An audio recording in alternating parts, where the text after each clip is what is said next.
Hey, what's going on? It's your boy BT, and I came here to talk some boxing with the thousands of True School Sports subscribers. Now, where's my brethren, Dana White? Shout out to Dana White. If you guys remember when I was in New York on my recent trip, I interviewed Eddie Hearn um, about potentially working with Dana White because it's been reported that Dana White of the UFC was trying to. He's apparently plotting a move to come into boxing, start his own promotion, and start promoting fighters in boxing. Because he knows, like I've been telling my UFC friends and out there in the world, that the real money's in boxing. So um, Dana White plotting to move to boxing. Obviously, I think that's great because I think from a promotional standpoint, doing what he's done with the UFC, although it will be harder to do in boxing, I feel like in many ways he'll be able to help with the organizational standpoint of boxing. Like he's organizing the sport a little more, which I don't think would be a bad thing if he could do it. Although it's gonna be a lot harder because boxing, with the way it's ran, is very much more fragmented than the world of UFC, where he kind of just came in with and monopolized MMA. Pretty much. So that being said, Dana White basically came out and said that he'll work with anybody but two promoters, and I'm gonna read you guys his quotes. Here's what Dana White said in regards to his whole situation and who we won't work with. He said, "I quote: I'll tell you this: at the beginning of this year, everybody who's anybody in the boxing business has been coming out here to meet me. The beginning of this year, except for De La Hoya and Bob Arum. On whether he needs them, Dana White would go on to say, I quote, hell no, hell no, I don't need them. No, you can't work with them. De La Hoya hates Arum, and Arum hates De La Hoya. They are exactly alike. Both guys are carbon copies of each other." He then would go on, but to add the following, saying, I quote, "I have not even thought about that stuff. I'm not even looking at what they're doing and thinking about what they're doing.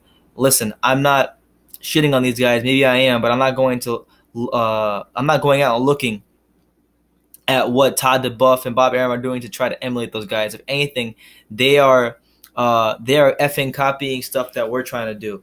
End quote. So obviously Dana White has very spirited words, spirited feelings as to not working with those guys. And look, Arum and De La Hoya, for the most part, they're the types of people that you either love them or you hate them or you don't like them at all.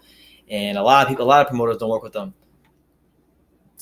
them, which is fine. But still, there might come a point in time where Dana gets involved with said fighter, and said fighter is making money. He might want to, and he needs to fight a guy from that stable. He might want to, tone that down and try to, put his differences aside for the sake of business and make a fight with a Golden Boy fighter or a top ranked fighter. That's how it works. But he clearly never liked those guys. I remember going back and reading an interview, or not reading, listening to an interview, and I think this was after the McGregor-Mayweather fight, and he was pretty much going off on those guys.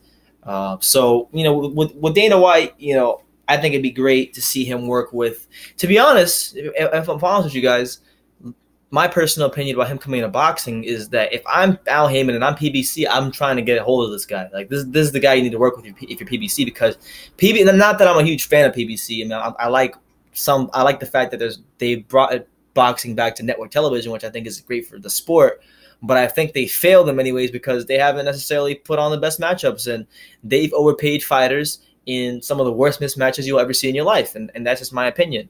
But as far as what Dana White could do to help PBC, I mean, I think he would know basically because Al Heyman was trying to do the same thing as UFC. So who better to bring in the guy who ran UFC and sold it for $4 billion? Like that's just my take, man. Like Dana White is a brilliant promoter, and he knows how to sell fights, and he knows how to just get things done, man. He knows how to get shit done. So with Dana White, I know Eddie Hearn will work with him. So the fact that Eddie Hearn will work with him, I think, is huge. Eddie Hearn, best promoter in boxing right now, hands down. And then, if I'm Al Heyman, if I'm Sam Watson, and all those guys there at PBC, get on the phone with Dana White, and try to, have him have his say or his imprint on PBC. If you really want to see PBC grow and become this like big, huge, highly successful boxing venture that can actually produce a fighter that transcends the brand or transcends the sport, which they failed to do, by the way, then they need to get a hold of Dana White. That's just my opinion. But let me know what you guys think in the comments down below. Take the time to subscribe. Follow True School Sports on Instagram at True School Sports. Like I always say in every video, I'm Brendan Taylor, and you can love me or you can hate me, but I'm just a kid from Dania, and that's Dania, Florida, for those of you who don't know. And yeah, man, take care, guys.